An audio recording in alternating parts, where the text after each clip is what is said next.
Welcome to week 12. This week you'll be exploring the work of George Kelly and his personal construct theory, which is simultaneously very straightforward and also sometimes cumbersome and hard to understand because of the way that Kelly chose to write about it. Sometimes when I remember doing this when I was in college and I was reading Kelly for the first time, and I was like, why does it look like math when it's not math? Because he has this tendency to describe the theory in terms of corollaries and propositions that sounded to me like the math classes that I hated taking in high school. At the same time, though, once you kind of clear the language out of your way, you'll notice that he has this bridge. He's building this bridge between cognitive psychology and humanistic psychology in the way he's approaching human personality. He argues that people build a set of understandings of the social world and a set of understandings of themselves in their cognitive system.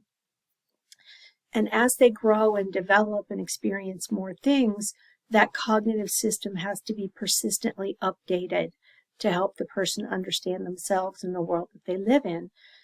He did argue that people constantly grow and transform. That's very consistent with what we'll learn a bit later in the course about humanistic theory.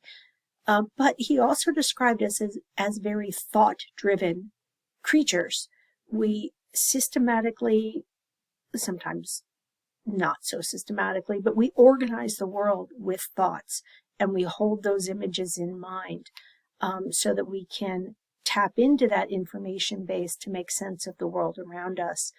Kelly was also well known for kind of trying to transform his ideas, or not transform, translate his ideas into therapeutic interventions and also assessment tools.